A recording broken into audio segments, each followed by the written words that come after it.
um homem de meio de campo pelo lado. O Brasil pode ter um homem de meio de campo pelo lado? O professor, o Gerson fez isso no Flamengo. Você pode ter um Gerson, Andreas Pereira, de repente Rafinha e Vinícius, com 2 volantes? Pode. Não, o Paraguai em casa? E acho que tem, além da questão da possível mudança tática que existe e até, não sei se dá para dizer provável, mas poderia ser, já que você vai jogar contra o Paraguai em casa, é um jogo menos complicado do que o jogo de hoje. Tem uma questão que, aliás, é algo muito comum às seleções europeias, que é a coisa de você mudar o time de um jogo para outro. Mudar as peças, ainda que você mantenha o esquema tático. Sim. Então, dizer, o Wesley foi cortado do banco, o Wanderson não foi também, o Wesley começar jogando. Eu não me surpreenderia se o Wesley começasse jogando a partida contra o Paraguai. E faria sentido. E faria sentido, até porque ele precisa também, né? Sim. Primeiro que ele precisa ter subsídio para saber se ele vai convocar de novo, se não vai convocar de novo, quanto ele pode contar, o quanto não pode contar. Ele não tem um ciclo de 4 anos, ele precisa tomar decisões em jogos e para tomar essas decisões, talvez ele tenha que mudar. Então, pode mudar os 2 do meio campo, talvez não os 3. Ou ele começa a mudar muito de um jogo para o outro, ou ele vai mudar muito pouco de uma partida para se acostumar à equipe. É o Ancelotti, ele falou que vai ser de acordo com o adversário. Imaginamos que ele vai fazer essas mudanças nas equipes para ele tentar encontrar. Mas você gosta do Ancelotti que olha para esses jogadores, olha como eles jogam nas suas equipes e tenta colocar exatamente desse jeito na seleção? Então, mas ele não fez exatamente isso hoje. Por exemplo, o Gerson jogou mais aberto, foi o meio-campista que saiu mais para a esquerda. Porque eu acho que não dava para colocar ali muito e esse é um dilema. Junto com o Estevão. Esse é sempre um dilema, né? Convoca o jogador para tentar aproveitá-lo no espaço que ele joga na equipe para acelerar a adaptação. Mas será que isso é a melhor estratégia para encaixar como eu quero? O Gerson joga hoje mais pela direita. Mas ele jogava de uma outra maneira na temporada passada ou retrasada, ele jogava de uma outra maneira. Ninguém é chamado de coringa por acaso. Então, assim, nesse caso específico... O Rafinha joga no Barcelona no lugar que o Vinícius jogou hoje. Então ele vai ter que adaptar, não vai dar para os dois fazerem a mesma coisa. O jogador desse nível, Zupac, precisa se virar. E eles são capazes. Olha o Equador, por exemplo. O cara tem 2 zagueiros canhotos, o Ncapié e o Pátio. O Pátio no PSG joga com o Marquinhos pelo lado esquerdo, jogou do lado direito, tranquilo, sem nenhum problema, jogou bem, por sinal, tá numa grande fase. E o Moisés Caicedo no Chelsea tem jogado, às vezes, até como um ala direito e jogou como meia esquerda hoje e também se adaptou, se virou. Então, é papel do jogador ter essa capacidade. O Tite tinha esse mantra, essa né? Premissa de tentar usar sempre que possível na mesma posição do clube. Mas quando você tem jogadores de diferentes características e com a seleção nesse momento buscando protagonista, o cara tem de olhar e falar, eu vou aproveitar onde der. Eu tenho a impressão que vou me virar. O Pedro e a Vitória, durante os poucos dias de treino, mas os dias de treino, sempre trouxeram a informação de que, dentro dos testes que o Ancelotti fez, esse seria o time base, mas ele estava de olho no Andrés e no Andrei. Os dois entraram hoje, né? Sim. O Andrei, que era do Vasco, que está no Estrasburgo, e o Andrés do Fulham. Talvez no meio-campo seja o setor que ele promova mais alterações de livre e espontânea vontade. Eu digo isso porque, assim, a volta do Rafinha, ela vai acontecer, né? Essa é uma troca que ele vai fazer, não por experimento, mas porque o Rafinha é titular do time. E aí, como é que você imagina que ele vai colocar o Rafinha no jogo contra o Paraguai? Pois não sei se ele vai tirar o Estevão ou se ele vai tirar o Richarlison. As duas formas são possíveis, eu acho mais provável que ele tire o Estevão. Mas tirar um do meio, você não acha possível? Acho pouco provável. Eu também. E ele vai continuar com os 3, com o Bruno, com o Casemiro? Eu acho mais possível ele fazer uma troca no meio, sem mexer a estrutura, mas trocando nomes. Ou o Gerson ou o Bruno, ou o Andrés ou o André. Isso acho que vai acontecer. Eu tenho curiosidade de ver o Matheus Cunha jogando nessa posição mais recuada, como ele tem jogado no Wolverhampton. Fez uma temporada absurda. E ele entra no lugar do Richarlison. E, para mim, definitivamente, o Matheus Cunha não é 9. Até entrou hoje... com liberdade para buscar jogo no meio, e aí o Gabriel Martinelli, que já tinha entrado também, centralizava um pouco mais, mas ainda assim, o Matheus Cunha, com o talento, com a força que ele tem, ele pode fazer, por exemplo, a função que o Gerson fez hoje, mais recuado e até com liberdade também de chegar mais à frente. O Gerson acabou ficando sobrecarregado também na marcação, até pela força do meio-campo do Equador, mas eu gostaria, até pelo fato do Brasil jogar em casa, Matheus Cunha seria um nome interessante para dar mais criatividade no meio, até para se aproximar mais dos homens de frente. Como é que vocês veem no jogo contra o Paraguai e quais as mudanças que vocês imaginam que o Ancelotti vai fazer e deve fazer para apresentar um futebol melhor? Eu só cravo a entrada do Rafinha. Embora eu ache isso vai acontecer. Embora eu ache que outras mudanças vão acontecer, também apostaria nesse momento, apesar de eu achar que a lógica ancelotiana pode até apontar uma mudança de sistema tático, mas acho que é tão começo de trabalho que talvez ele mantenha esse 4-3-3 aí. E aí muda peças, até para avaliar. Então, mudar as peças que não foram tão bem. Então, pode até ser o Matheus no lugar do Richarlison, o Rafinha no lugar do Estevão, sei lá, o Wesley no lugar do Wanderson. Tem duas opções aí. Né, sai o Bruno, tem o Ederson, tem o Andrei, tem várias opções de meio campista. A convocação dele permite uma série de mudanças, né? Ele pode jogar com lateral como o Danilo, se quiser o Danilo como lateral, cara que ele é mais um zagueiro hoje do que um lateral. Mas para esse jogo talvez não fizesse tanto sentido. Eu digo assim, mas ele tem uma altura no meio de campo até onde ele vai, você não vai ver o Danilo passando que nem um foguete. Não, faz quase como um volante ali. E né? talvez ele veja o Danilo até como um jogador diferente, né? Não um lateral, porque ele levou 2 laterais direitos. Mas ele pode jogar com 2. O Gerson pode jogar como segundo volante, faz isso no Flamengo? Pode, faz isso no Flamengo. Mas eu não quero. Tá bom. Ele pode ter Estevão. Se ele começar a mexer muito, né, em mudar as posições, por exemplo, no Real Madrid, ele jogou muito com o Vinícius e Mbappé. Não o Vinícius aberto. O Vinícius joga aberto, joga por dentro. O Vinícius variou nessa temporada. Pode ser Vinícius. É que para jogar em casa, você não vai fazer um time meio com cara de contra-ataque. É isso. Como foi de hoje, velocidade. Você não vai fazer. Paraguai, né? Você faz um time, talvez, pensando Paraguai, terceiro colocado nas eliminatórias, estou na frente do Brasil, peraí. Calma, muita calma. Você não vai o Paraguai loucão em cima do Brasil. Então é um time que ele precisa de mais posse, mais coordenação, a bola circulando mais. E se ele conseguir ter um trio no meio de campo que faça isso, com participação dos atacantes, funciona. Se ele quiser ter mais um jogador no meio de campo, ele pode também.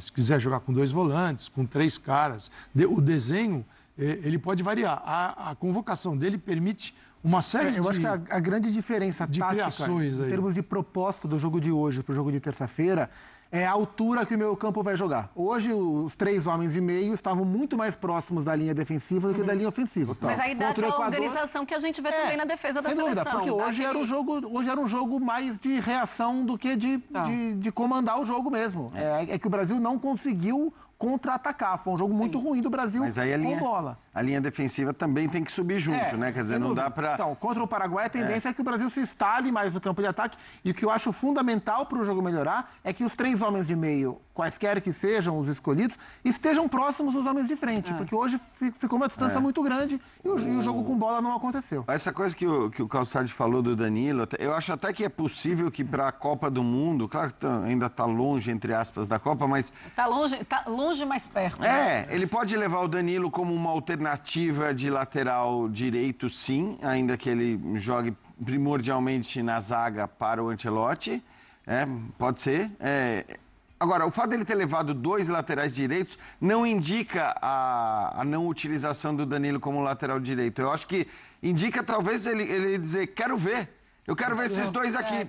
Vocês estão falando do Wesley? Beleza. Especialmente o Wesley, Eu quero ver o Wesley aqui, o Wanderson já conheço melhor e vou testar. E aí ele tem os 2 ali para trabalhar alguns dias, para depois, de repente, tomar uma decisão lá mais próxima e dizer, beleza, o meu lateral ofensivo vai ser o Wesley, ou vai ser o Vanderlan. Mas o Danilo hoje deu segurança para ele cortar o Wesley, por exemplo.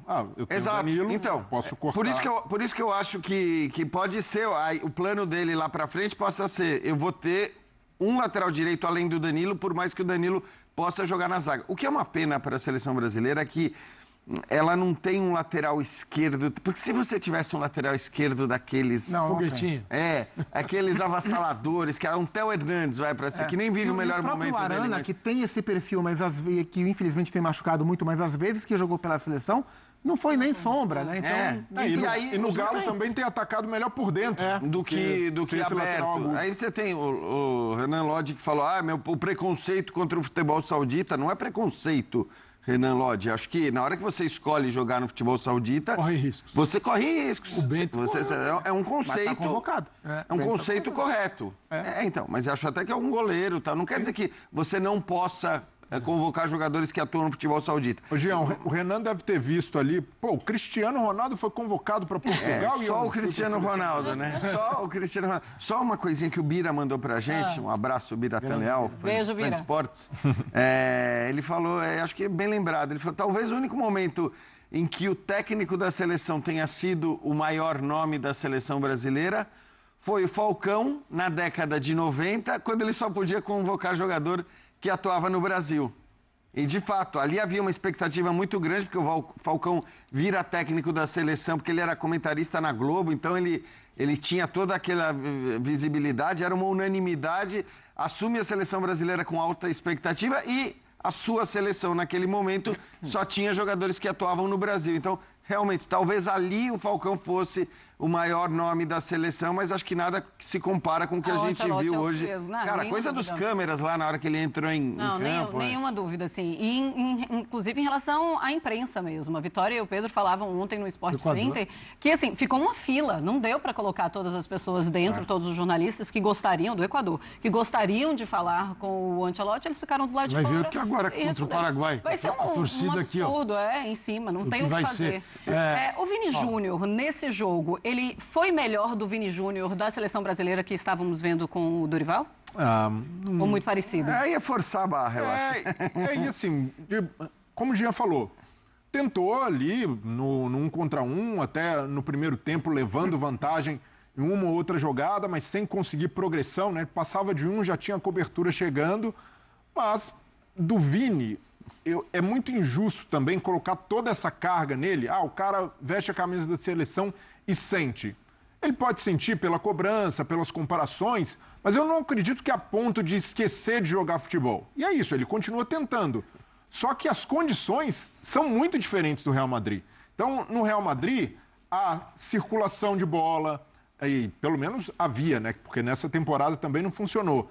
Mas havia ali movimentos coordenados de contra-ataque que davam para ele a condição de 1 contra 1 de fato, de não ter cobertura. Então, hoje, por exemplo, hora nenhuma, o Vinícius Júnior pegou só passar de um e chegar no gol.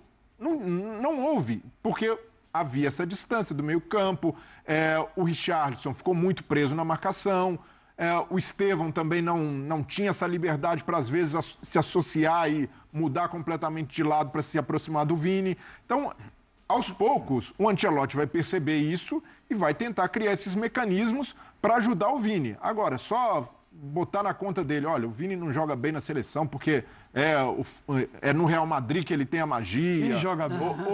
Exato. Se a gente fizer uma análise justa, e hoje a defesa se salvou, mas até em alguns momentos, o Marquinhos, campeão no PSG como capitão, foi questionado na seleção e com justiça também, porque não estava bem. Hoje o Alisson sai mal do gol, mas fora isso não teve problema num lance de cruzamento, mas também já foi questionado. Então o problema da seleção é de fato coletivo e de ter um treinador que consiga favorecer seus jogadores. E acredito que com um pouco mais de tempo, a tendência é que o Vini passe a ser priorizado na visão do Ancelotti de gerar mais situações, como ele tinha no Real Madrid, principalmente na temporada passada de 1 contra 1. Não acho que ele tenha feito um grande jogo. Na comparação direta com o que ele vinha jogando, eu acho que foi um pouco melhor. E acho que ele foi o melhor atacante do Brasil, o que não quer dizer que ele tenha feito um bom jogo. Mas 6,5. Dentre as atuações ruins dos homens de frente do Brasil, ele foi o que teve a atuação menos pior nesse sentido. E se a gente peneirar nessas eliminatórias, a eliminatória do Brasil é qualquer coisa, né? Porque é um desempenho... Nossa, é paupérrimo. É muito pobre, Se a gente pegar... São 15 jogos da seleção brasileira. São 2 ou 3 jogos que o time jogou bem e ainda assim contra adversários mais frágeis. O primeiro contra a Bolívia, que a gente citou aqui. A goleada contra o Peru. Mas ainda assim... Os bons jogos foram graças ao... Não, mas se a gente pegar jogos contra o Uruguai, contra o Equador, contra a Colômbia, contra a Argentina, O Brasil não jogou bem em nenhum deles. Contra adversários de alto nível, nenhum. A exigência tem que ser essa, a exigência ela tem que ser coletiva. Eu acho que não faz sentido, não cabe se exigir do Vinícius Júnior o que se exigiu ou se exigia do Neymar. Porque eles não são jogadores, para mim, compatíveis do ponto de vista da qualidade, do potencial. Obviamente, se me dissessem hoje, quem que você quer que vá para a Copa do Mundo? Vinícius e não o Neymar, porque parece pouco provável. Mas são prateleiras diferentes. Mas são prateleiras diferentes. Então, acho que assim, quando você tinha aquela ideia de que o Neymar tem que ser o cara que vai desequilibrar, que vai fazer o Brasil ganhar uma Copa do Mundo... Assim, primeiro, são pouquíssimas as seleções que tiveram ou têm a possibilidade de olhar para um jogador e fazer isso, e dizer isso. Mas mesmo nessas seleções, o trabalho não é em torno de um jogador. Ok, a Argentina foi campeã do mundo fazendo isso. Em torno do Messi. Mas era o Messi, só o Messi. E não dá para comparar o Messi com absolutamente ninguém. Portugal fez isso com o Cristiano Ronaldo, o único cara que conseguiu, por incrível que pareça, rivalizar com o Messi durante toda a carreira dele. E aí esquece, esses caras estão lá em cima. Esse negócio de querer pôr outros jogadores junto a Messi e Cristiano Ronaldo dos últimos 20 anos, você não vai colocar. Você pode dizer que o potencial do Neymar seria um potencial para brigar com eles. Aí eu estou plenamente de acordo. Mas o potencial já foi. Quer dizer, agora o quanto a gente vai conseguir espremer, se vai conseguir espremer ou não, o Neymar é outra coisa. Agora, o Vinícius não é esse cara.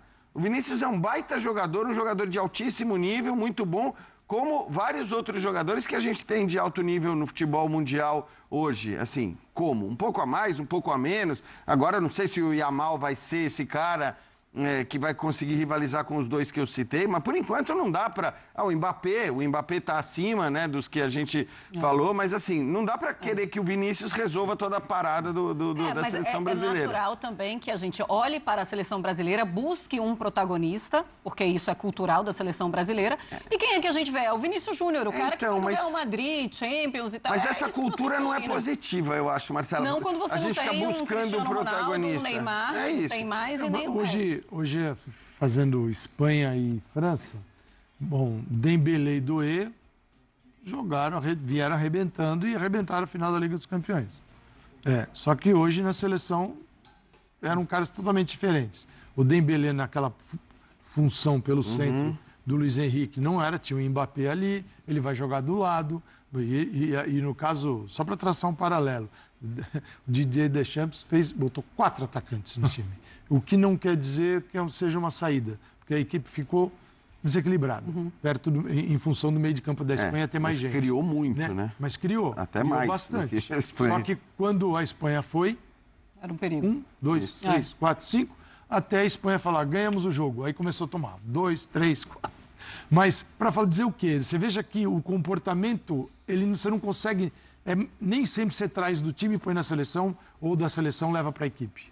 Sim, essa transferência, nem sempre. Tem um cara que conseguiu fazer isso aos 52 minutos do segundo tempo da carreira dele, que foi o Messi. Sim. Ele não conseguia transportar o Barcelona para a seleção da Argentina. Verdade. Ele passou uma Copa, passou outra. Desistiu. Copa América. Desistiu, se aposentou, voltou. Então você fala assim, tá faltando o craque. A Argentina tinha e não conseguia. Até o dia que deu certo. Conseguiu, assim... Ganhando o Brasil numa Copa América. E conseguiu porque, assim, a seleção toda, e aí, assim... Se voltou para ele. Se voltou para ele. Mas estou falando de todo mundo. Estou falando de técnico, de jogadores, goleiro, de companheiros. Todo mundo falou, não, beleza. A gente precisa desse cara para ganhar a Copa do Mundo. E aí, assim, só que o Messi justificava Exatamente. que você fizesse isso.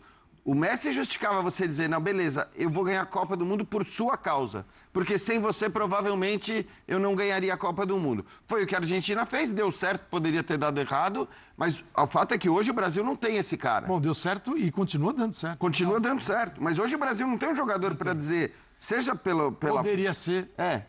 E acho que o perfil de personalidade de uma geração, da geração do futebol argentino para a geração do futebol brasileiro é diferente também.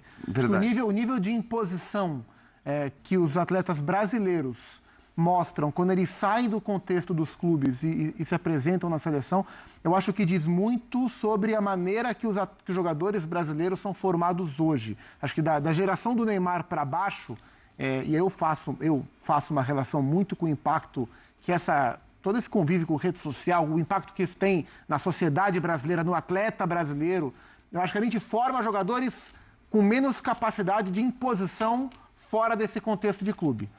E acho que isso acaba atrapalhando que o Vinícius assuma o papel que a gente espera dele, que o Rodrigo assuma o papel que a gente espera dele. Mas por que você acha que no clube ele tem esse Porque eles estão dentro de um ambiente europeu. Então, mas nesse aspecto eu acho muito bom que... E os argentinos acho que têm uma formação um pouco diferente. Sim, é verdade. Mas os próprios europeus dizem isso da questão da... Mas é na formação de atleta, né? Não é nem... Não estamos falando de sociedade. A gente vai falar de maturidade, da maneira como os jogadores eles são criados nas bases brasileiras, como eles saem muito cedo, como eles se adaptam muita coisa seus impacta clubes. nisso. Tudo isso impacta, além de saber com quem eles estão jogando nos seus clubes, nos seus grandes clubes. Eu não consigo conceber que um cara que consegue jogar, como vale para outros jogadores também, mas o Vini consegue jogar no Real Madrid. Se tem pressão num clube, é o Real Madrid. Ali não é uma temporada. Pressão, mas olha quem está do lado dele. É um ambiente mais controlado, né? Então, mas para mim é muito menos... E se não for ele, vai ser o Mbappé. Se não for o Mbappé, vai ser o Bellingham. Aqui ele vem para cá e tem que ser ele. Então, mas nesse aspecto, o tamanho do técnico, termos um técnico desse tamanho agora ajuda muito. Lógico. Porque eu repito e sempre vou falar isso, e eu gosto muito do Tite, mas o Tite não exerce... Quando ele tinha este tamanho, que não era o tamanho do Ancelotti, evidentemente, mas quando ele tinha esse tamanho na seleção brasileira, em relação ao principal craque da seleção brasileira, ele não impôs isso, ele permitiu que as coisas fossem tocadas do jeito que sempre era. A gente ainda não viu o Ancelotti em relação ao Neymar, né? Porque o Neymar não está à disposição, mas será que o Ancelotti também, mesmo com esse tamanho todo, conseguiria ou seria uma opção dele? Não, aqui a banda toca diferente e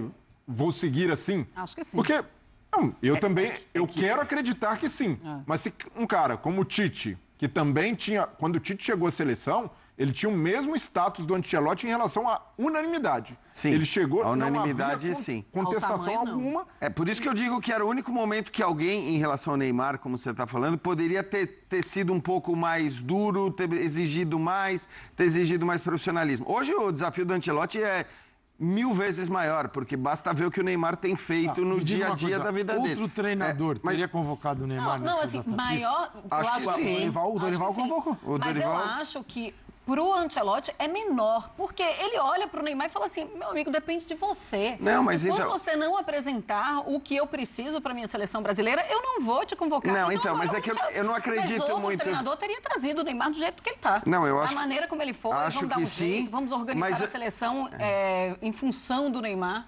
Mas eu não acredito na atitude beligerante do Ancelotti. Isso não é a característica dele. Ele nunca vai chegar pro Neymar e falar as coisas. Você não tá mais. Isso ele não vai fazer. Até porque quem leu a biografia dele, né? Liderança tranquila. Ele vai transformar isso a favor dele. Exatamente. Mas agora, exatamente o que pode acontecer é naturalmente. O que eu acho que pode acontecer é que naturalmente, quando o Neymar chega na seleção, né? Se ele chegar na seleção. Porque a gente nem sabe se isso vai acontecer. Mas quando o Neymar chega na seleção e olha para o Dorival Júnior, com todo respeito ao Dorival, o Neymar cresce, ele fica grande, ele faz o que ele quiser e tudo mais. O Dorival falou que estava preparando o time para o Neymar. Quando o Neymar era bom nem jogava futebol, era o tronco passando ali para o Dorival E ele machucado. E o Neymar machucado. O Neymar chega, olha para lá, para a cadeira do técnico, vê o Ancelotti sentado ali...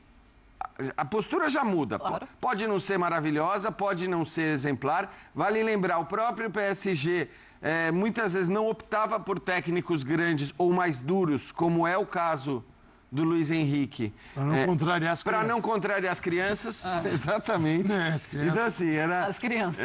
E aí as crianças faziam o que quisiam, porque ninguém está discutindo a qualidade das crianças. Quando todas as crianças foram embora, eles ganharam a Liga dos Campeões. Eles ganharam a Liga dos Campeões. Aí trouxeram o Luiz Henrique. Porque antes de a gente perdeu muito tempo. A gente perdeu muito tempo fazendo besteira. Para não falar outra palavra. Mas, sim, era uma...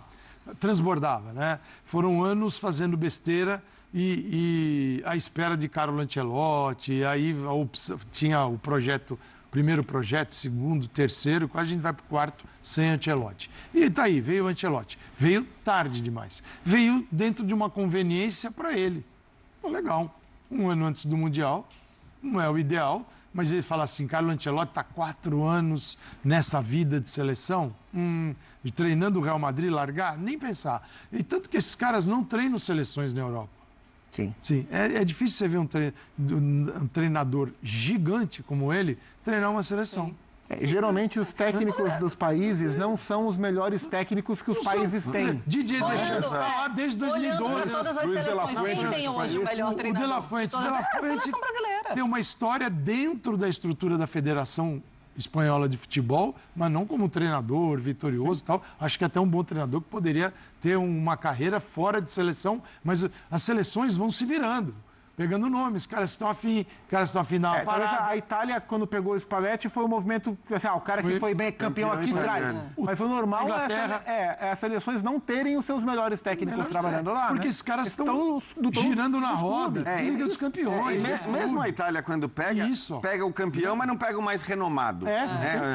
Tem vários outros mais renomados. E não vão pagar para eles o salário de um treinador de clube. O mercado principal não é o mercado Não é. Assim, a gente faz isso. E o Ancelotti faz esse movimento agora porque é um movimento meio que final de carreira dele. Se ele estivesse no auge da idade, da vida útil dele como técnico, ele não pegaria uma seleção. Bom, mas hoje a seleção brasileira tem o melhor técnico de todas as seleções. Vocês veem algum treinador melhor do que o Ancelotti? Na teoria não, mas na prática... teoria não. Na prática é outra coisa, porque ele tem pouco tempo de trabalho. Aí tem um jogo, 2 treinos. O que é o melhor treinador? É o maior treinador. O maior.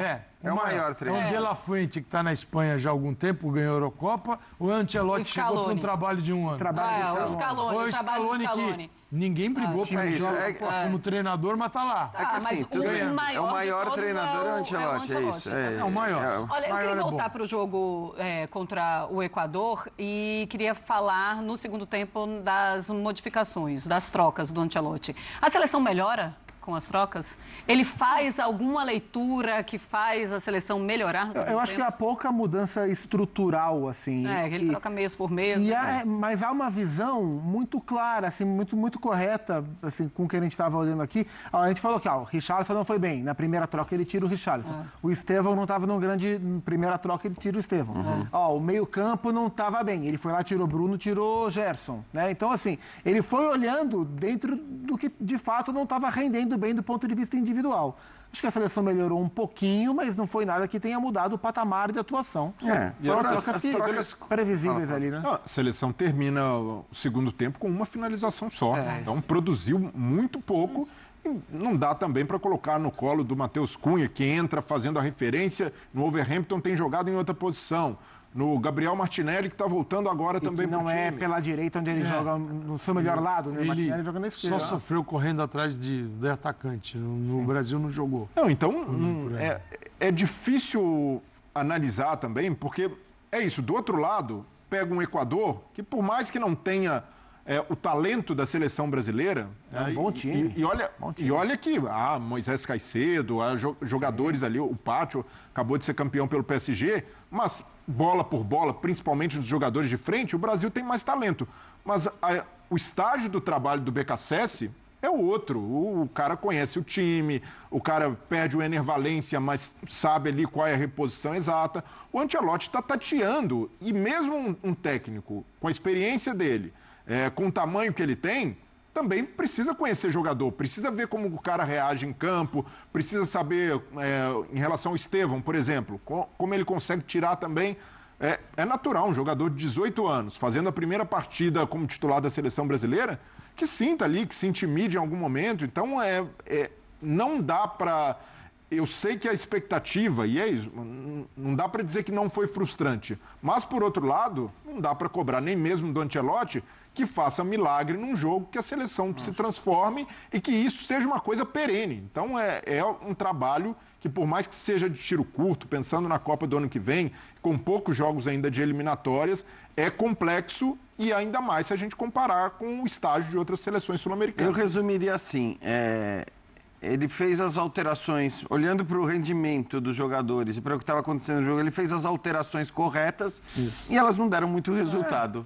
É isso, para mim é resumo. Olhando para o jogo, eu penso que a organização, os jogadores concentrados é o que mais me chamou a atenção. Parecia que eles não queriam errar em absolutamente nada, porque o Carlo Ancelotti estava chegando e eles queriam mostrar ali o bom futebol. Não conseguem fazer isso. Eu acho que até a atenção também dessa estreia de ter o Carlo Ancelotti. Tem um momento em que o Estevão erra um passe ali na frente dele e aí ele olha assim para o Ancelotti, não, calma, tenta dar uma tranquilizada. Inclusive, nos treinamentos, ele conversa muito com o Estevão. Ontem ele conversou muito com o Estevão, porque ele sabe que é um menino e sabe também que ele pode sentir nesse momento na hora que o Estevão sai, brasileira como titular. Ele vai lá abraçar efusivamente o Estevão. Tal. Acho que é o jogador que mais demanda esse olhar. E ele sabe disso. E ele não precisa fazer isso com o Casemiro. E é o técnico que recebeu o Vinícius muito jovem, que recebeu o Endrick muito jovem. O Rodrigo muito jovem. Isso ele sabe como é o atleta brasileiro dessa idade. Você pega o Valverde, o que o Valverde... Como chegou o Valverde, como ele... Que jogador ele é do Real Madrid. Então, assim, acho que é um cara que já fez esse trabalho, está disposto a fazer, porque não tem alternativa, você não vai perder um talento que você tem que desenvolver. E ele sabe que um jogador desse pode... E vamos ver, porque o Estevão vai ter um ano de Premier League. Como é que vai ser esse ano? Vai ser um ano ativo, que vai crescer? Vai ser um ano que vai passar no banco? Seleção, né? Porque ele faz muito isso com vários jovens, ele fez os caras evoluírem absurdamente, mas trabalhando todos os dias com esses jogadores. Na seleção é diferente. Eu vou dizer uma coisa, eu vou passar o pano pro Ancelotti, mas os jogadores, eles me decepcionaram, não sei, a tensão ali deles e o que eles não conseguem demonstrar nesse jogo me deixou um pouco decepcionada. Vamos fazer o seguinte, intervalo aqui no nosso Linha de Passe, daqui a pouco voltamos, vamos mostrar em entrevista depois do jogo do Carlo Ancelotti e Pedro Ivo Almeida também estará ao vivo, porque ele está lá no Equador e a gente conversa com eles, tá? Segura aí, voltamos já.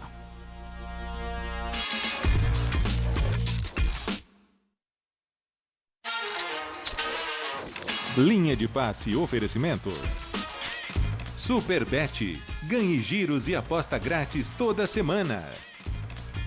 Vai irrigar, melhor ser Valley.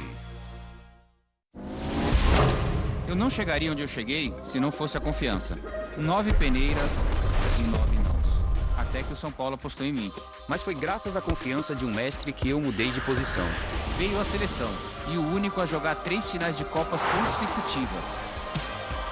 Eu sou o Cafu e agora eu também jogo no time da Superbet. Confia que aqui é super. Na Superbet, você ganha giros e aposta grátis toda semana. Seja super. No campo, quando a chuva não vem, o coração para. Mas as noites sem dormir despertam ainda mais a minha fé. Quando a chuva não vem, o estômago embrulha. Mas eu preciso ser a rocha que mantém a casa de pé. De vez em quando, a natureza precisa de uma ajudinha. Há mais de 70 anos, a Valley segue ajudando produtores de todo o planeta a produzirem mais com menos. Vai irrigar? É melhor ser Valley. Chegaram os brinquedos de Tom e Jerry no Mac Lanche Feliz para curtir em família. Ela é muito sufocante, sabe? Fica toda hora em cima de mim. Eu não sou mais uma criança, você me entende? Vai ter que trocar. De mãe? Não. De amortecedor. Quando seu mecânico usa a Cedelco, a confiança vai além.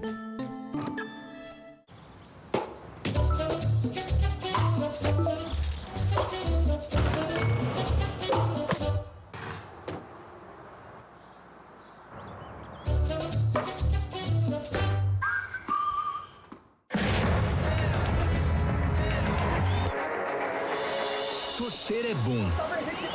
No radinho do carro, no sofá de casa e com os amigos no bar. Torcer com vaga garantida na final da Comebol Libertadores é bom de Mafre. Faça o seguro auto, vida ou residencial. Contate um corretor de confiança. Acesse torcida.mafre.com.br e participe. Torcida Mafre. Jogar junto é bom de Mafre.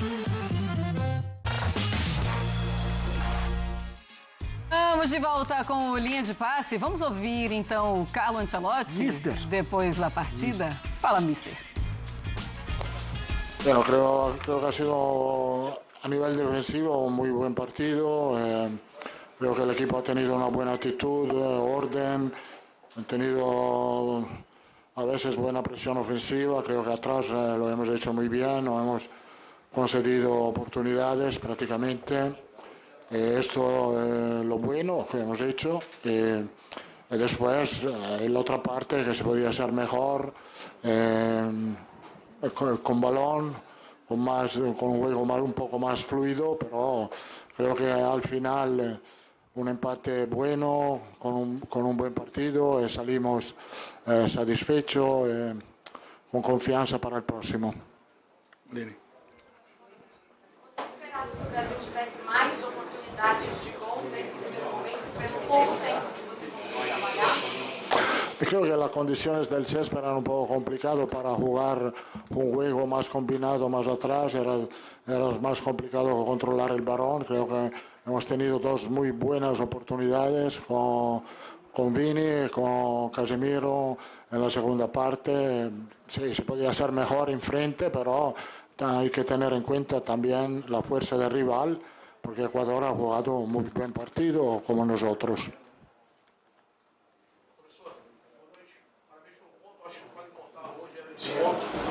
Uma classificação possível já em São Paulo. O Brasil hoje teve menos posse de bola enquanto o senhor tocava. O senhor fez uma troca do Martinelli pelo lado direito. ¿Cuál es su idea de colocar do lado direito? Bueno, los cambios no han sido cambios solo para meter un poco más de energía. Creo que Estevao como Martí, como Richarlison y como Gerson han trabajado muy fuerte, con mucho compromiso a nivel defensivo. Los cambios que he hecho era solo para dar más energía al equipo y solo por esto.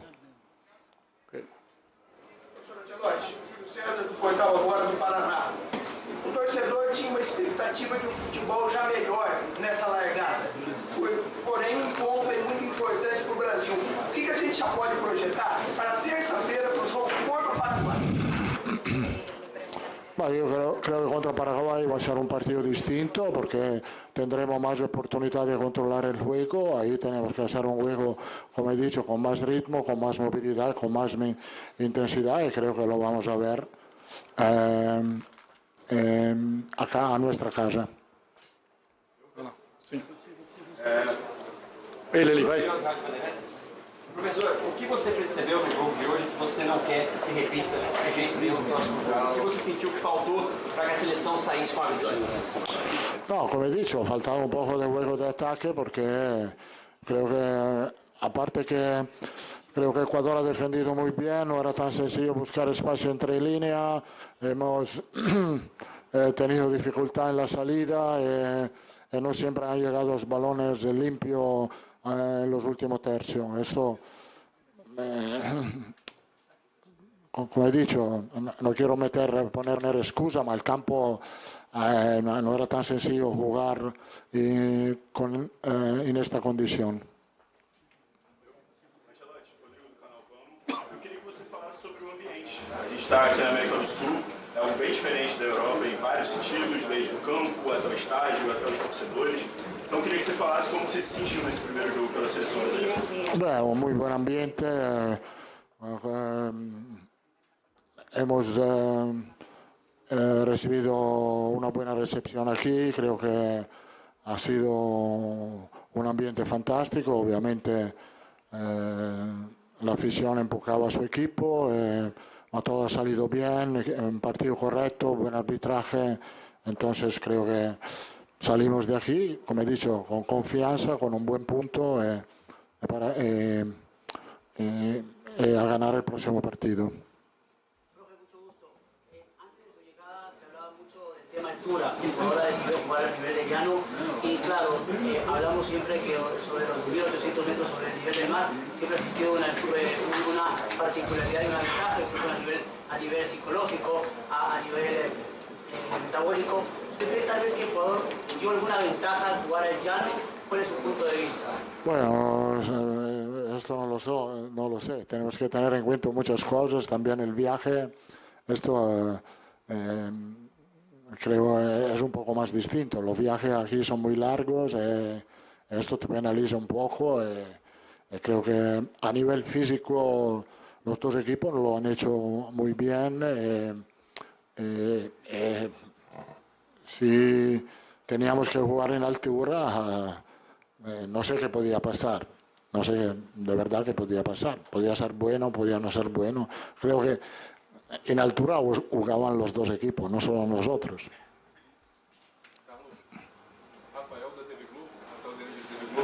Como é que você acha que funcionou a sua comunicação com os jogadores?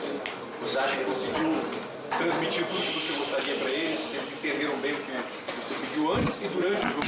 Creo que lo que hemos hablado antes del partido, los jugadores han intentado de hacer. Como he dicho, a nivel defensivo, el equipo ha jugado muy bien. En mi opinión, no hemos concedido oportunidades claras a un equipo fuerte.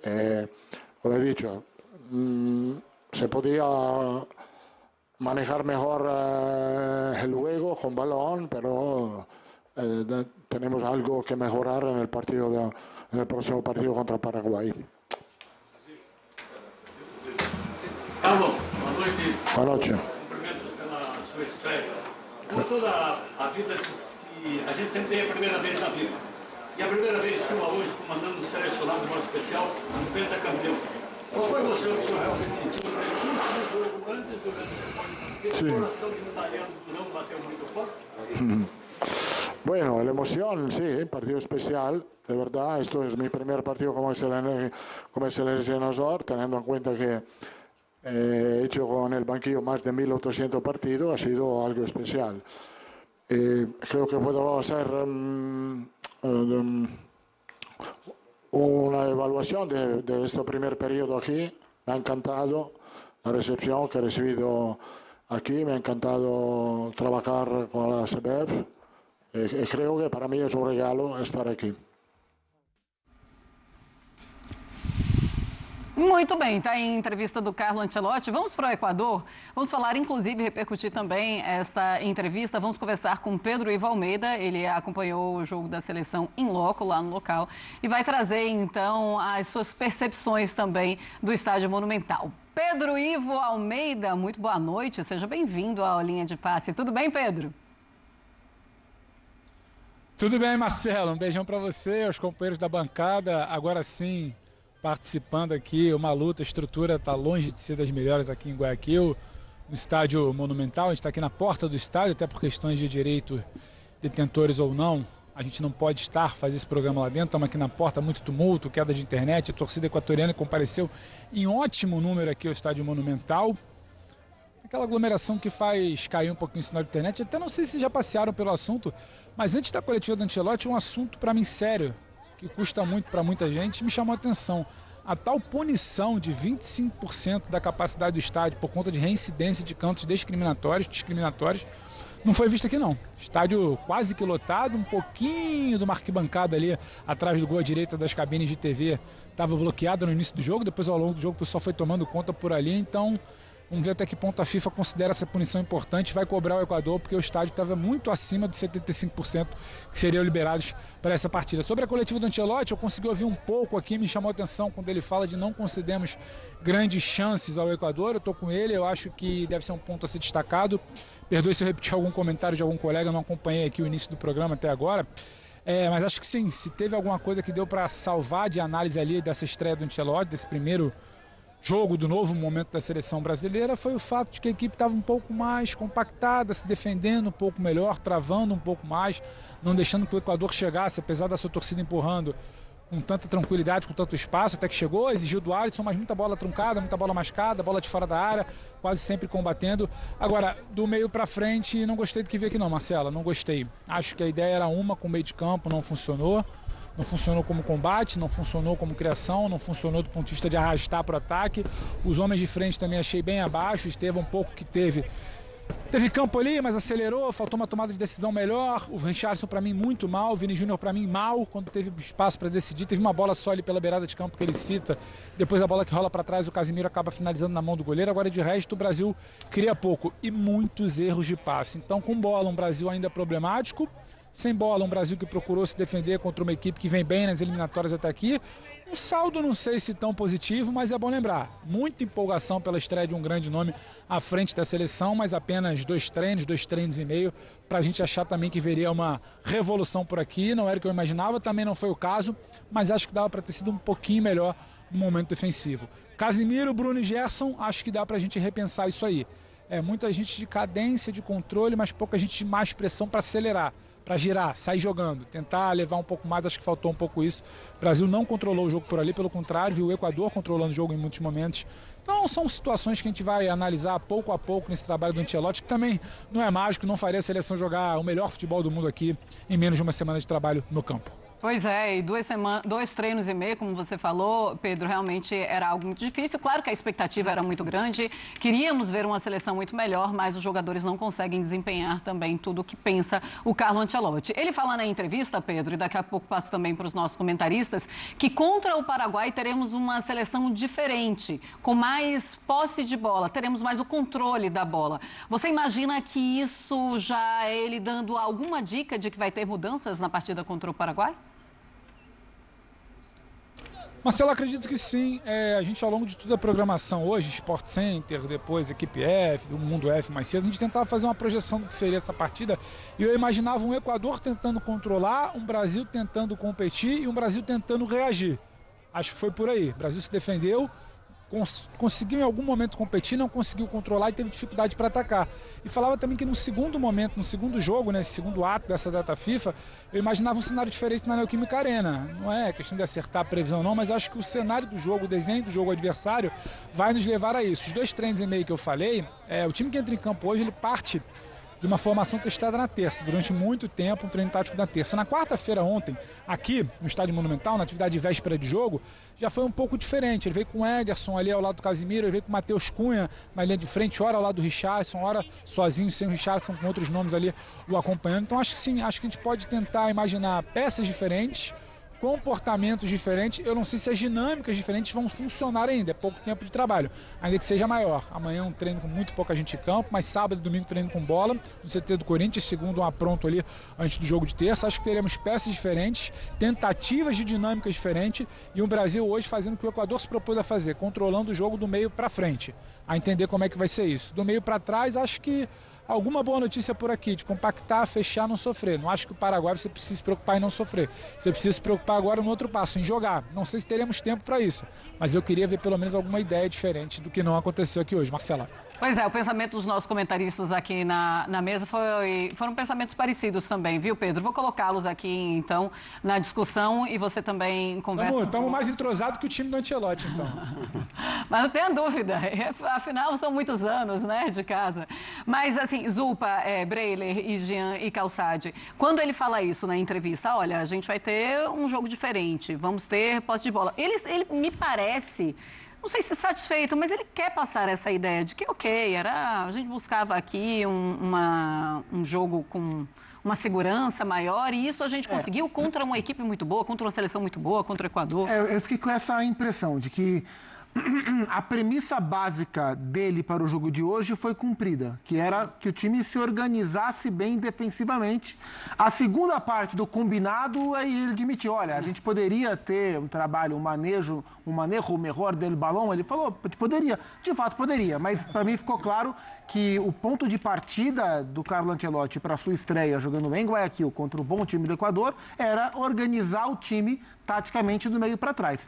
O Brasil pode e deve ter uma postura diferente contra o Paraguai em termos de proposta, em termos de execução, mudando ou não. Se por um acaso ele não quiser mudar a escalação, com os jogadores colocados em campo, que são todos eles muito bons jogadores, eu acho que dentro da convocação, exceção feita ao Rafinha que estava suspenso, mas dentro da convocação eram os melhores jogadores disponíveis, o Brasil tem como ter uma outra postura sem precisar mudar. Eu acho que ele vai mudar uma peça ou outra, mas um entendimento diferente do que pede o jogo de terça-feira, isso para mim, é outro ponto de partida para o duelo contra o Paraguai, mudando ou não, né? E que o jogo vai ser diferente, não tenho dúvida. Outro cenário, o Paraguai, jogando em casa, ganhou do Uruguai com 29% de posse de bola. O time do Gustavo Alfaro é isso, não joga com posse, não quer ser protagonista do jogo. Pelo contrário, quanto menos tiver, mais efetivo é o time, jogo muito direto, 2 linhas de 4 e até ele joga com o Júnior Alonso na esquerda, né? O zagueiro do Galo, mas o Júnior Alonso não sobe, fica plantado ali do lado esquerdo, sempre fechando, e esse é o time do Paraguai. E para isso, o Brasil vai precisar ter muito mais ideias lá na frente, vai precisar ter mais associações, vai ter até menos espaço do que teve hoje contra o Equador. Então, naturalmente, o Ancelotti já sabe que o adversário vai oferecer outro tipo de resistência e uma resistência sem a bola, dando a bola para o Brasil, e por isso, certamente, ele vai precisar trabalhar mais esse jogo ofensivo. Acho que, enfim, assim, foi legal que o Ancelotti falou o que todo mundo viu, porque essa é uma coisa que me assusta, quando a gente vê o técnico falando algo que é completamente contraditório com a partida. Então, ele elogiou o que tinha que elogiar, criticou o que tinha que criticar. Eu só queria, sim, saber do Pedro sobre essa... Jean, mas, assim, é que chegou agora, o Ancelotti tem muito respaldo, mas imagine outro técnico na situação dele dizendo, não, o jogo foi bom dos dois lados, a gente jogou bem, o Equador jogou bem. Sim. É porque agora ainda... E assim, ele, no lugar dele, eu faria o mesmo. É isso, dizer, exaltar, valorizar o grupo, mas a gente sabe que o jogo não foi bom. Nem do Equador, nem chegar na primeira tem uma diferença em relação a todos os outros treinadores que passaram pelo Brasil. Não é nem a história, estou falando assim, mas ele vem... Claro que é tudo construído pelo que ele fez. Mas ele vem não precisando agradar ninguém. Sim. É agradar para ficar no cargo. Todos os antecessores tinham que fazer algo mirabolante, rapidamente, oferecer assinatura, um caminho, né? Eles precisavam assinar trabalhos. Assim, acho que dá para deixar ele. O que você acha? Não, esse aí não dá para mexer mais. Não, ele pode... abraçou e vai até a Copa do Mundo. Então, assim, ele sabe disso. Né? E não é só por isso, né? Quer dizer, mesmo que fosse o começo de um ciclo de 4 anos... Mas o tempo, que é curto, até amplia essa questão. Claro. E tem uma mudança que ela é radical. Se fosse a diretoria anterior, ainda a gente teria dúvidas do que poderia acontecer. Porque aquilo era uma tragédia. Com a galera que assumiu, pelo menos o Chaldo chegou e falou assim, do que você precisa? Ok? O que você precisa? Rodrigo, Cícero, vamos trabalhar e tal. Assim, então, essa predisposição do CBF de entregar tudo para o treinador, é claro que é muita coisa, mas é a situação que nós estamos. Ou você entrega para o cara a chave da CBF do futebol brasileiro, ou a gente vai ficar mais uma Copa do Mundo, e eu acho que é o que vai acontecer, nós vamos ficar mais uma na fila. Mas a anterior era uma catástrofe, mesmo com ele, porque era economia de palito, entendeu? Um negócio assim que é uma loucura, é uma loucura. Não, era a economia do palito, mas oferecendo para o Carlo Ancelotti o que ele quisesse e o que ele não quisesse também em relação ao salário. Mas aí começa a economizar em outras coisas. Sim. Né? Daí, mas assim, e pelo jeito, o Ancelotti está muito feliz com a CBF, porque o que ele elogia a CBF agora do eu acho que ele surpreendeu um pouco. Mas assim, desde das conversas, né, quando ele já estava acertado e tem a conversa do Ancelotti com o Sami, o Rodrigo Caetano e o Juan também participam, eles deixam isso muito claro. Você vai fazer da seleção brasileira o que você acha que deve fazer. E você vai ter à sua disposição absolutamente tudo que você precisar. Pelo menos até aqui é isso que está acontecendo. A seleção, não o futebol, né? A seleção brasileira, ela pode ter vários problemas. Falta de estrutura não é um deles, né? O que a seleção tem é dinheiro e estrutura. A seleção, a CBF e o futebol brasileiro é outra questão. A seleção tem do bom e do melhor. Sim, a sala, a gente já tive a sala do treinador da seleção, a sala maravilhosa, ela é ampla, ela tem todos os equipamentos, você tem um espaço para todo mundo trabalhar. É ótima. A granja é um lugar que acho que impactou. Então ele viu, tem um edifício legal, uma sede bacana. A concentração é que ele não viu... Bem ou mal, ele fala com o Rodrigo Caetano, ele não está falando com o Edinaldo. Outro...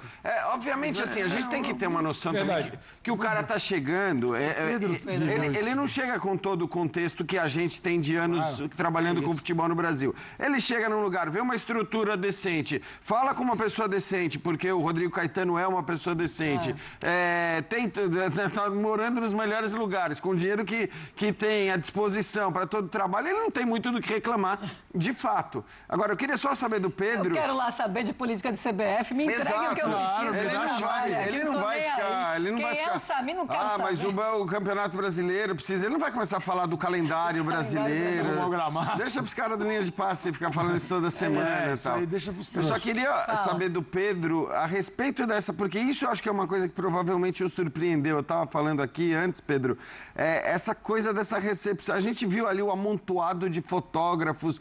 Por maior que ele seja, quando ele trabalha no Real Madrid, ele tem um monte de protagonista junto com ele. E ele não é a grande estrela de tudo. E hoje ele era a grande estrela de tudo. Me chamou a atenção se você tiver relatos sobre isso. A deferência do BKSS antes do jogo, né? Um treinamento efusivo. Exato. Então não sei se você tem histórias a respeito disso. Olha, eu vou pedir perdão se o sinal oscilar, porque está bem complicado, mas eu vou tentar falar com vocês aqui. O que acontece de fato, hoje era a estreia do Ancelotti, era o jogo do Ancelotti, era o Brasil do Ancelotti, era a nova CBF chegando para tentar virada de página. Então, sim, não que tenha me causado estranheza, porque eu vou lembrar, o Jean e o Calçade principalmente, aquela live pós-convocação que a gente faz lá no hotel, lá na Barra da Tijuca, hotel que ainda serve de moradia para o Ancelotti nesse início de trabalho. E eu falava que me chamava a atenção que naquele momento a CBF tentava passar que tudo ali era do Ancelotti e que nenhuma convocação de Copa do Mundo, fosse para 2022 ou 2018, era algo tão pomposo. Era algo com tanto, holofote, era algo com tanta, uma coisa até difícil de explicar, porque não é habitué do luxuoso ambiente da CBF. A CBF já é um ambiente muito luxuoso.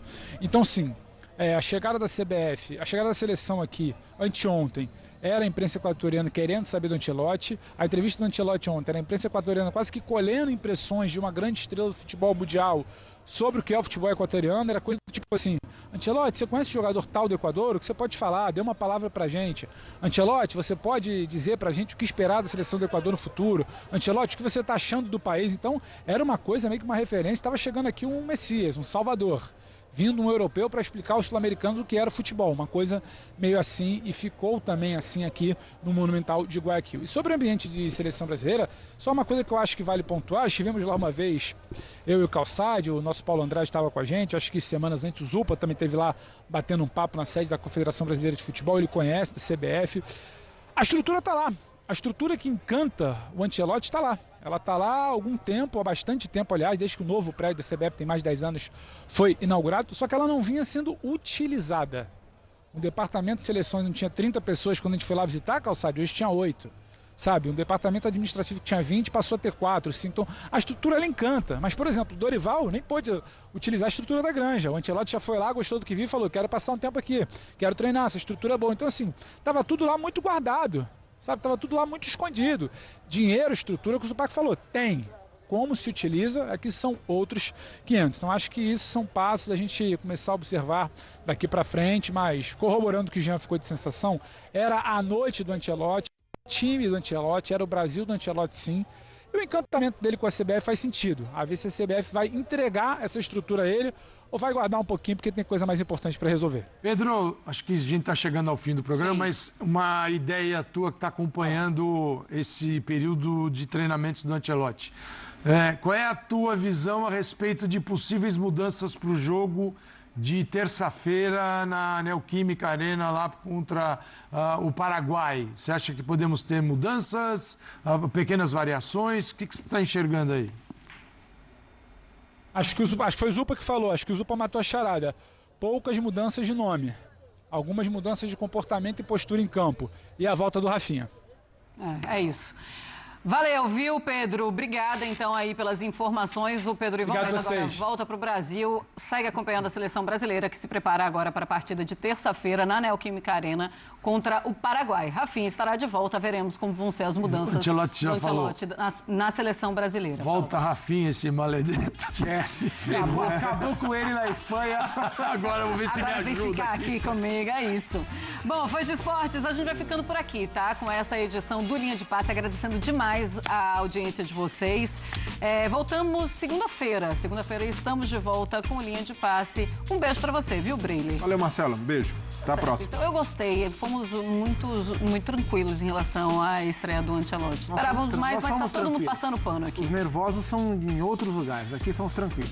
Se ele é a liderança tranquila, somos os comentaristas tranquilos. Certo. Nem sempre. Jean, um beijo. Beijo, valeu. Calçade.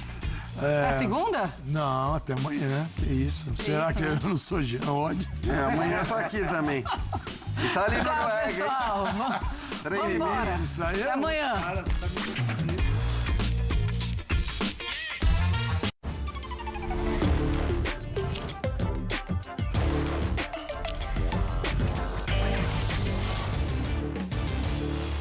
Não, companheiros! Não tivemos gol brasileiro na estreia de Carlo Ancelotti na seleção, nem gol do Equador, 0-0 em Guayaquil. Claro que a gente vai tratar da estreia do Carleto na seleção. Vamos falar muito, vamos para Guayaquil já. Deixa eu dar boa noite para o meu companheiro Elton Serra. Alô, Elton! Um comentário manchetado para a gente abrir aqui o nosso Sport Center. Decepcionou você o resultado, 0-0 com o Equador, o que apresentou a seleção em campo, ou está dentro do esperado? Boa noite. Boa noite, Edu. Para você, para o fã de esportes, para ser objetivo, para mim, dentro do esperado. Metade funcionou, e a gente vai dizer o que funcionou. Metade não funcionou e era esperado. A gente vai dizer que outra metade é essa também aqui no Sport Center. Muito bem, então vamos para o intervalo rápido. Olha, dá para comparar. Olha o que a gente vai mostrar para você daqui a pouquinho.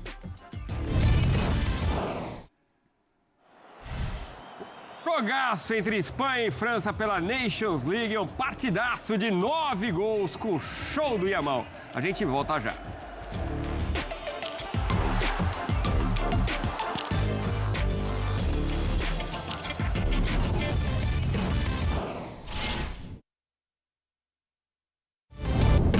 Sport Center, oferecimento. Superbet, ganhe giros e aposta grátis toda semana. Eu não chegaria onde eu cheguei se não fosse a confiança. 9 peneiras e 9 nãos. Até que o São Paulo apostou em mim. Mas foi graças à confiança de um mestre que eu mudei de posição. Veio a seleção e o único a jogar 3 finais de Copas consecutivas. Eu sou o Cafu e agora eu também jogo no time da Superbet. Confia que aqui é super. Na Superbet, você ganha giros e aposta grátis toda semana. Seja super. Chegaram os brinquedos de Tom e Jerry no McLanche Feliz para curtir em família. O ano já tá na metade, mas a emoção por aqui continua completa. Apenas 2 sobreviveram aos playoffs. Agora é tempo de NBA Finals. Quem será o grande campeão? Ele é maior que todo mundo no contra-ataque, no giro, na habilidade. Troféu pra lá, troféu pra cá, com as finais do NBB. Já a Série B tá longe de acabar, mas aqui cada rodada é uma decisão. Se falou em decisão, falou nas finais da Stanley Cup. Na Indy tem emoção nas 4 rodas. E na MotoGP também, mas pela metade só com 2. Esfregue suas mãos, prepare-se, valeu a pena a espera. Vamos juntos. 2 ATPs chacoalham o mês, o de Queens e o de Raleigh. Tudo ganhando fora. E ainda tem o início da American Feminina. Tudo isso em junho. Tudo isso ao vivo na ESPN e no Disney Plus.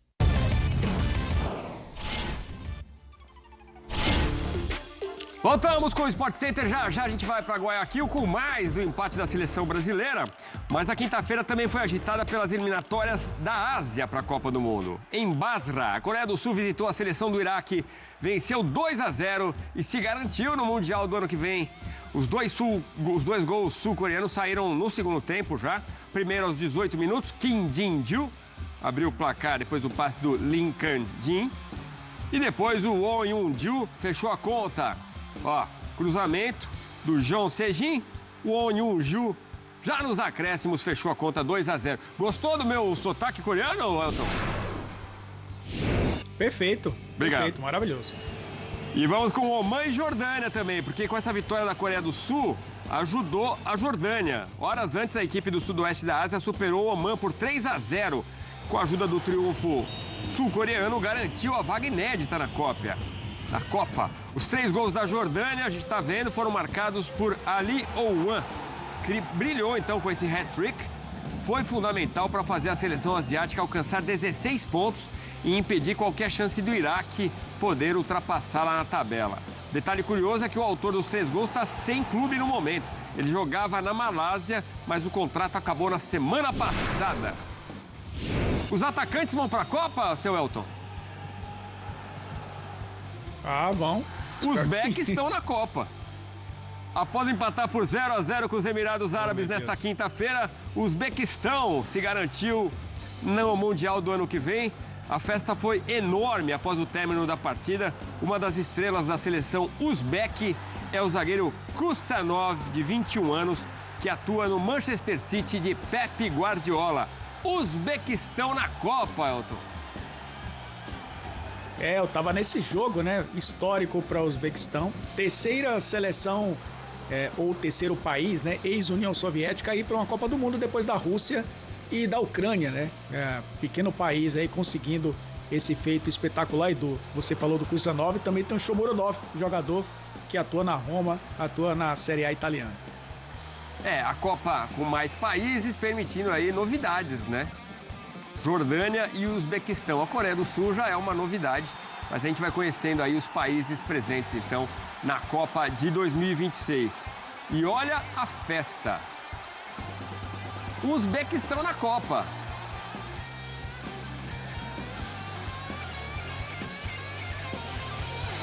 Muito bem, parabéns para você que está vendo a gente e vem do Uzbequistão. Não deve ser muita gente. Daqui a pouquinho, as emoções de Roland Garros. Sabalenka na final entre as mulheres. Já é hábito, né? E Vitória Miranda na decisão da categoria sobre cadeira de rodas. A gente volta já.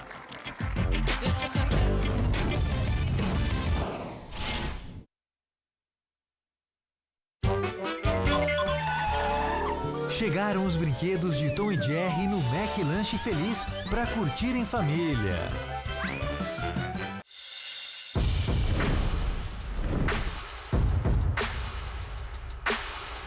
Futebol 360 chegando para falar da Série B do Campeonato Brasileiro.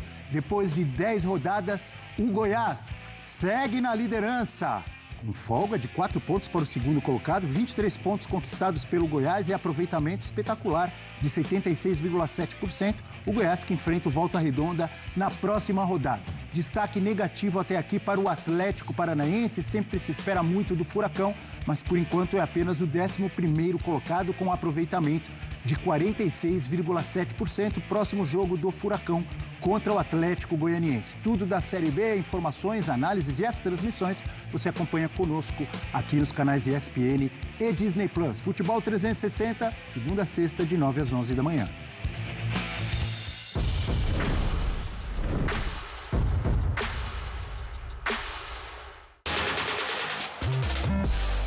Brasileirão Série B. O mesmo B de Brasil. Dos brabos. De quem quer brilhar na elite do nosso futebol em 2026.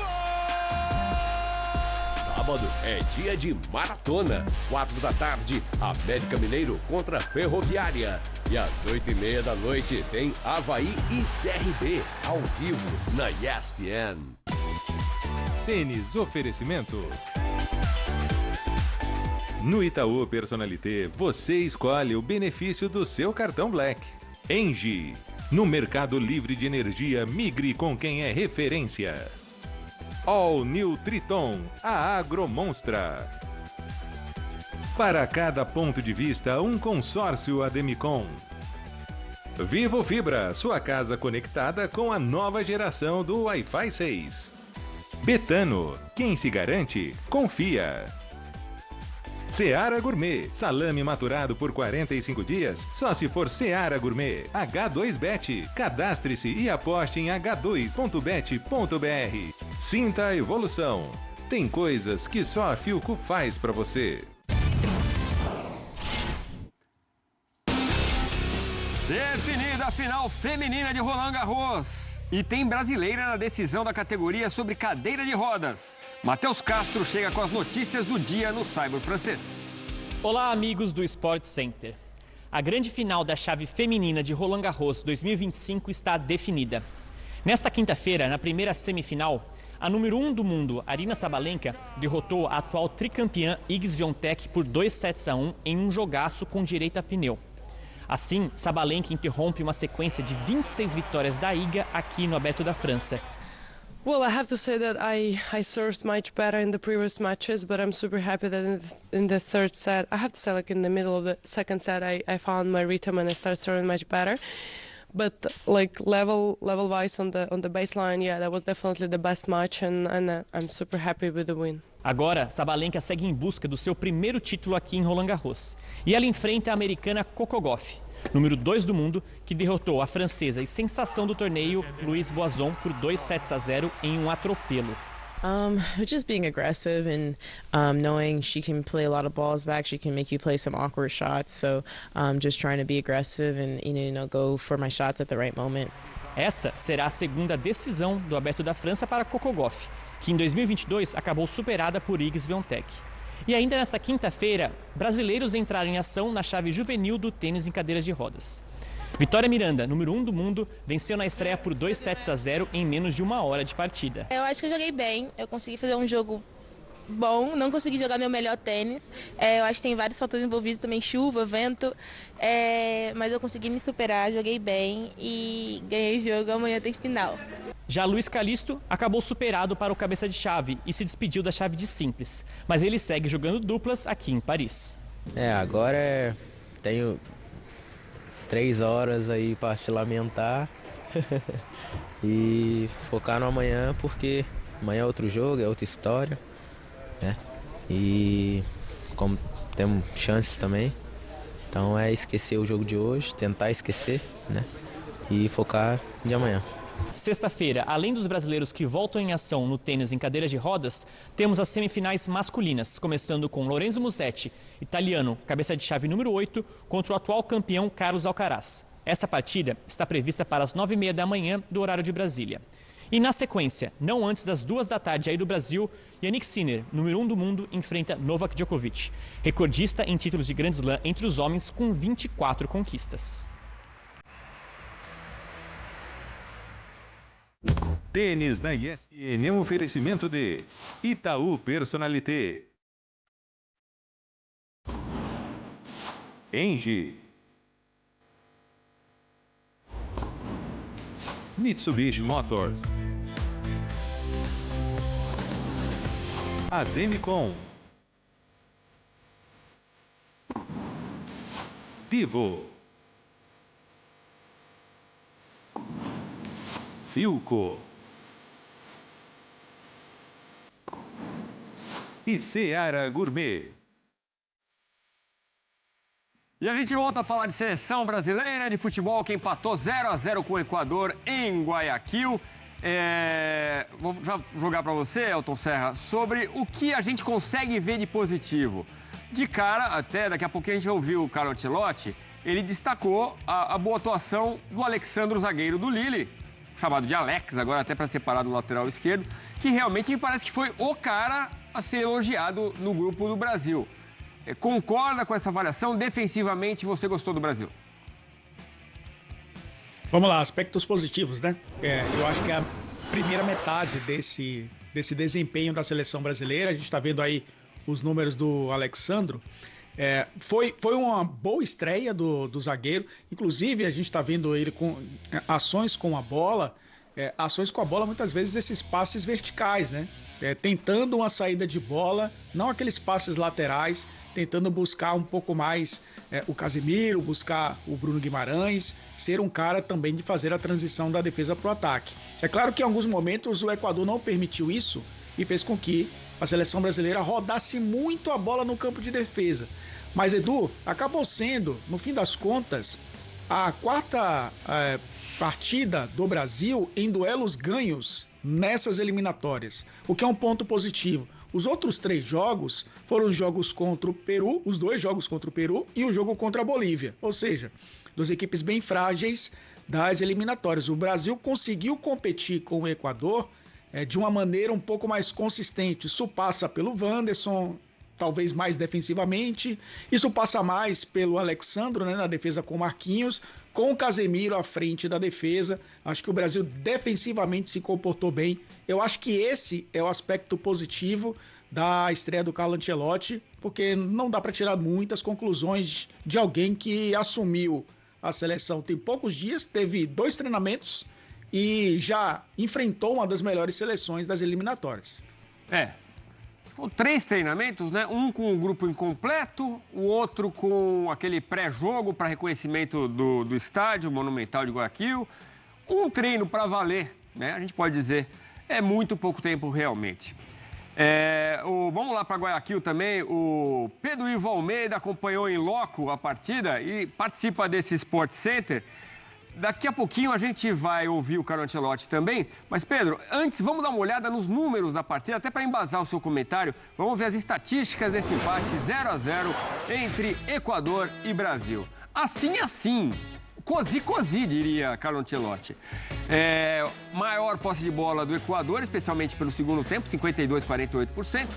O Equador finalizou 7-3 do Brasil. No alvo, 3-2, também vantagem dos equatorianos. Grandes chances, olha, vantagem aí é brasileira, mas olha como foram poucas chances. Só 2 do Brasil e 1 do Equador. Ações na área rival, 20-10, a vantagem é brasileira. E ações no ataque, aí ampla vantagem dos equatorianos, 50% contra 29% do Brasil.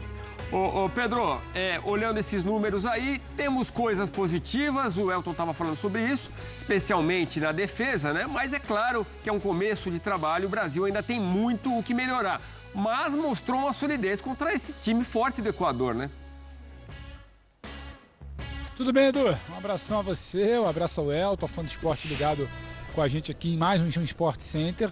Eu acho que a gente pode pegar um númerozinho ali específico da tal da grande chance, né? Uma grande chance apenas para o Equador. O Ancelotti baseia muito a sua análise nisso, que foi uma equipe que concedeu pouco espaço, deu poucas chances, não facilitou para que o Equador entrasse na área, estivesse ali por perto, finalizando de forma mais clara. Aquele chute mascado por aqui, bola travada por ali, sabe?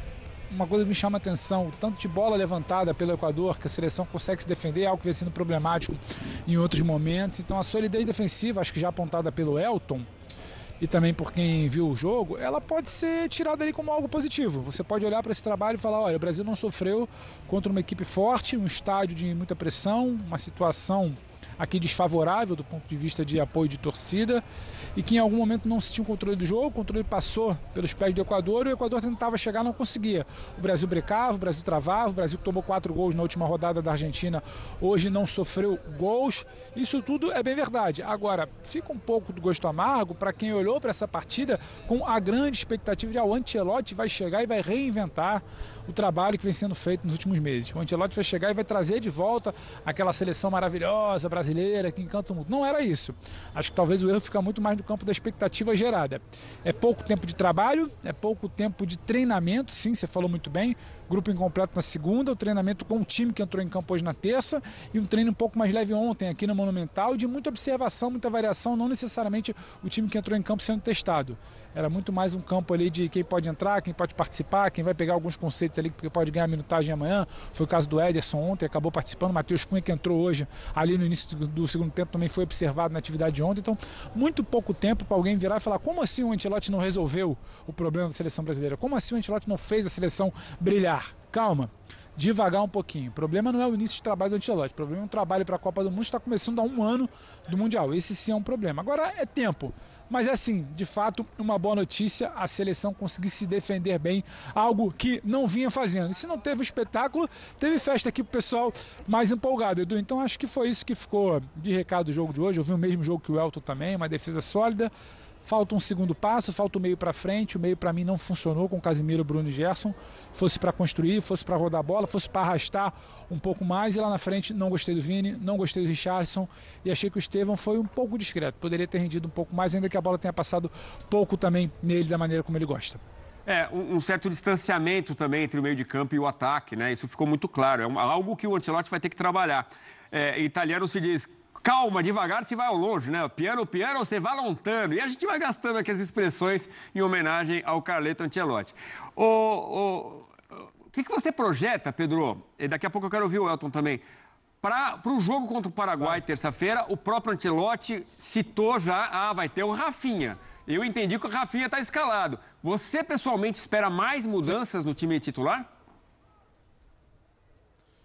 Eu acho que a gente vai ter mudanças de peças, não muitas. Acho que ele pode fazer alguma alteração no jogo ali próximo do Casemiro. Não sei se o Bruno ou o Gerson exatamente, mas talvez alguma alteração por ali. A entrada do Rafinha, sim.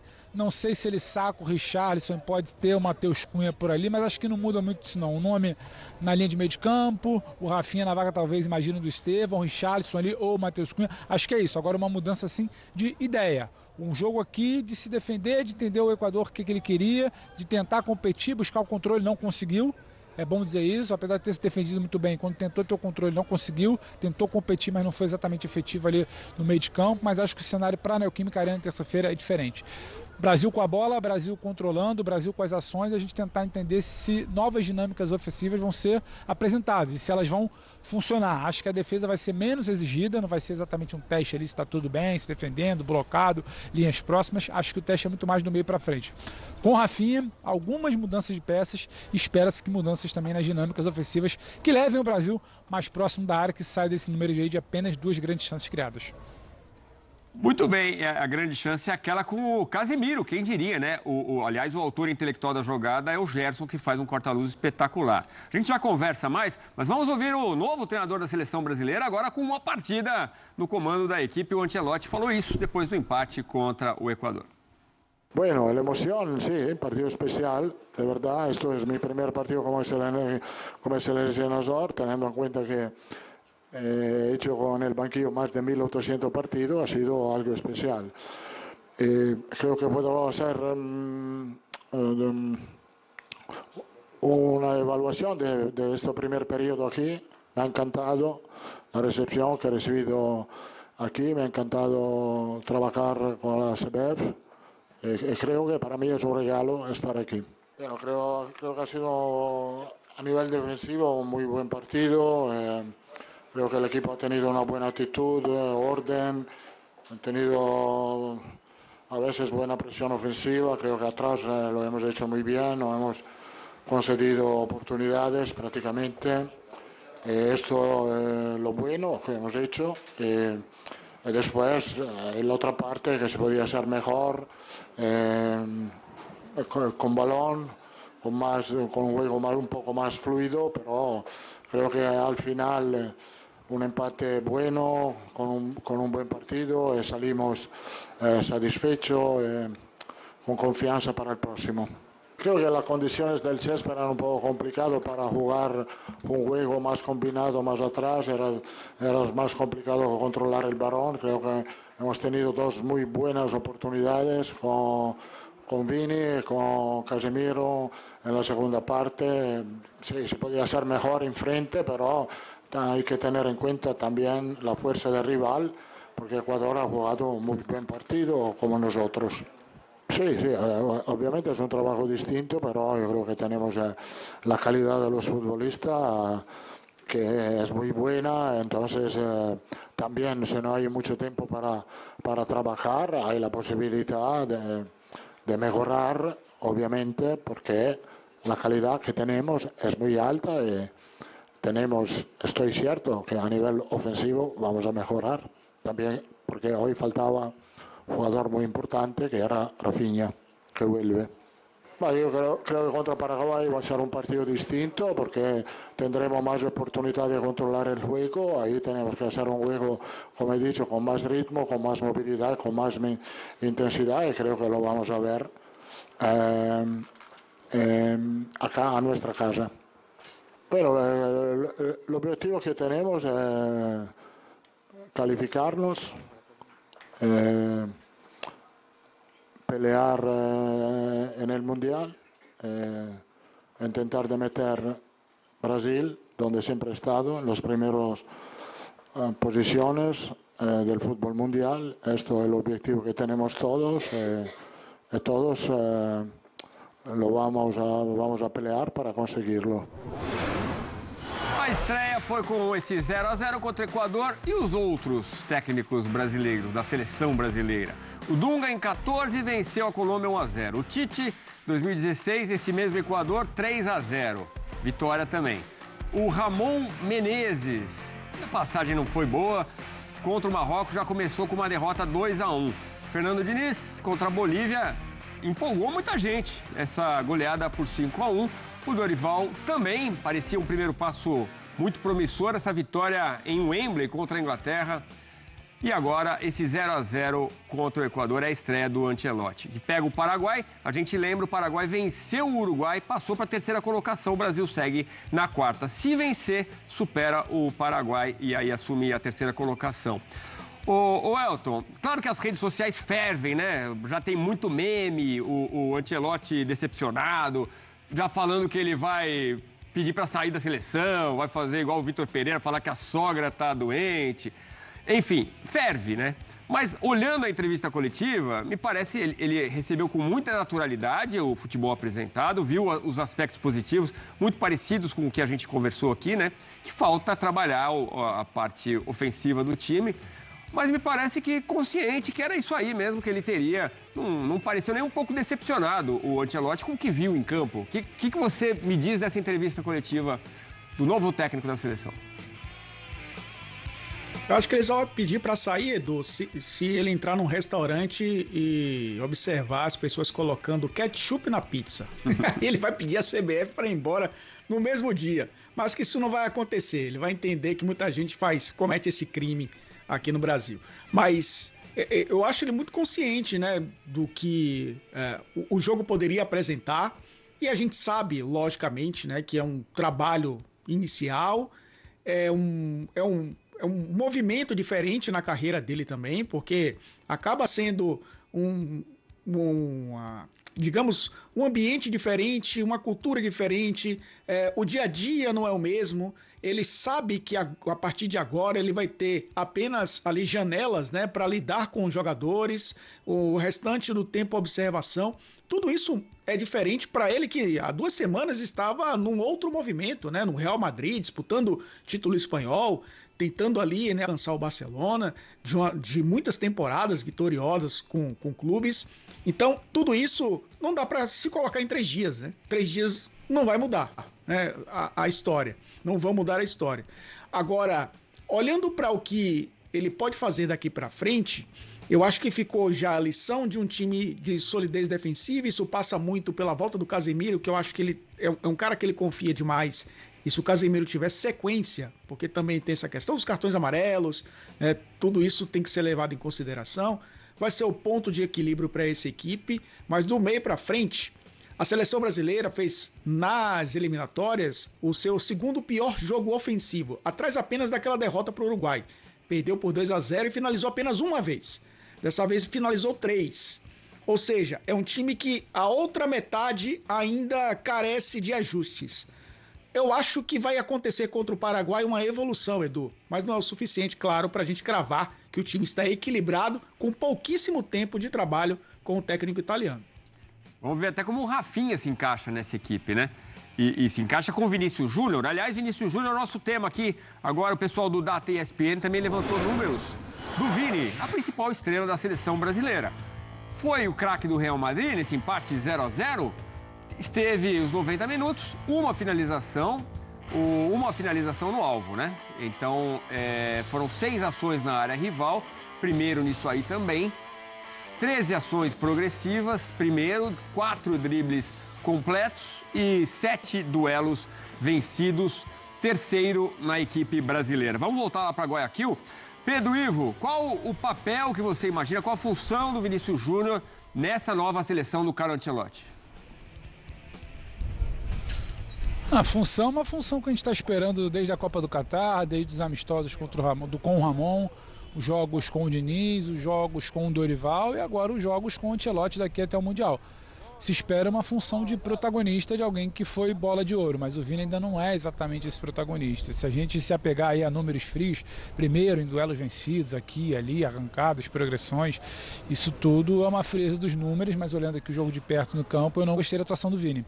Um Vini que inclusive gesticula muito, reclama demais. Quando a bola não vai nele é muito braço aberto. Isso confesso que não gostei não. Se a bola, se não é ele que é acionado pelo companheiro do time do próprio Brasil, não é uma reclamação da arbitragem, uma reclamação do adversário. Se o companheiro do time não o aciona, vira de costas, levanta o braço e reclama, a recomposição é sempre lenta, parece que sempre escolhe quando vai correr. Isso eu acho que certamente o Ancelotti deve estar de olho e vai corrigir. Quando a bola passa por ele, não necessariamente é algo que está significando uma progressão construtiva, é muito de um tapa na frente, aí volta, erra um passe, erra um drible.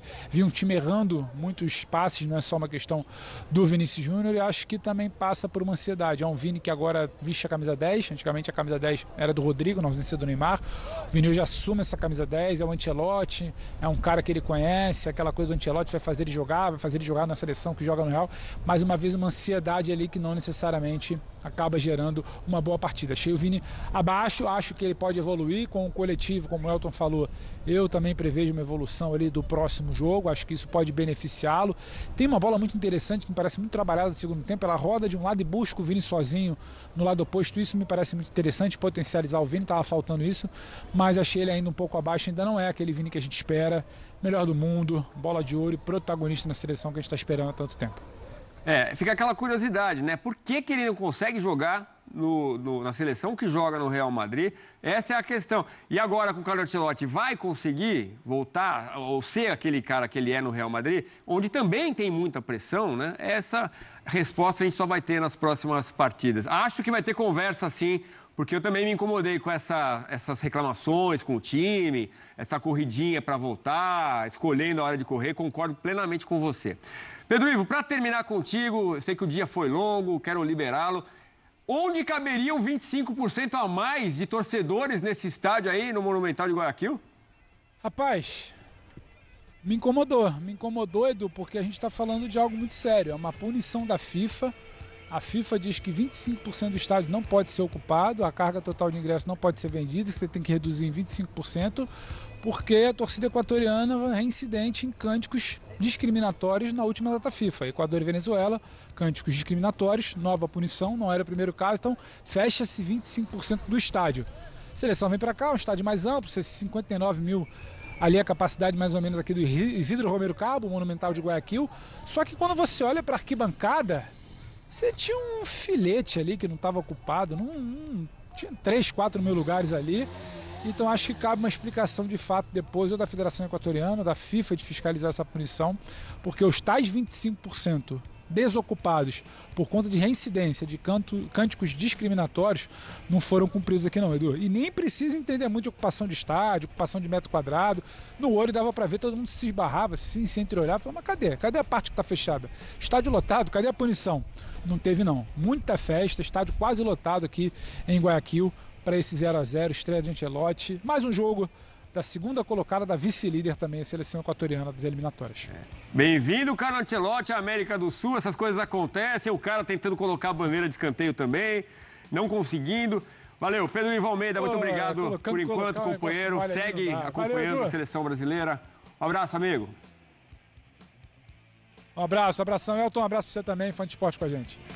Valeu. E a gente segue em Guayaquil agora com a zona mista, a saída dos jogadores, o trabalho da repórter Vitória Leite.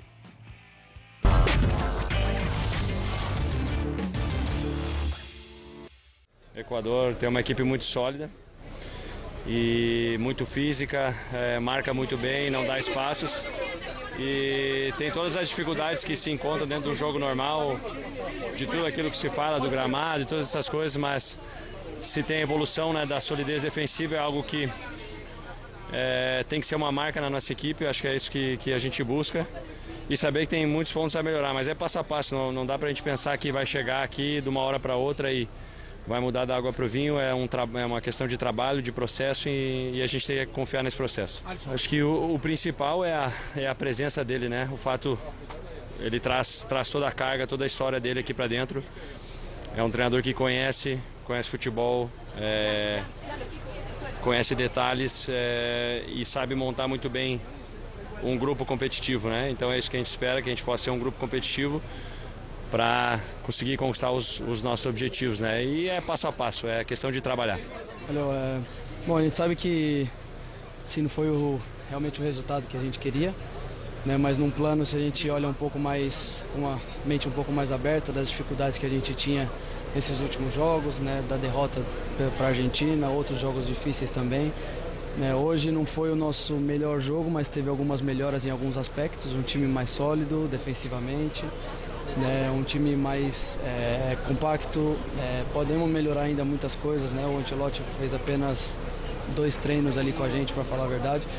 Mas a gente sabe, já sentimos o quanto que ele pode trazer, o quanto que ele pode fazer essa seleção melhorar ainda mais. Então acho que esse ponto, de uma maneira geral, foi importante para a gente, porque é um time do Equador que vem bem, brigando lá em cima na tabela junto com a gente. Então agora todas as nossas forças estão voltadas para esse jogo do Paraguai, que a gente precisa dessa vitória. Acho que nós jogadores já viram que o clima é outro e a gente brigou com os caras dentro de campo, né? Sabia que um jogo aqui ia ser muito difícil e foi.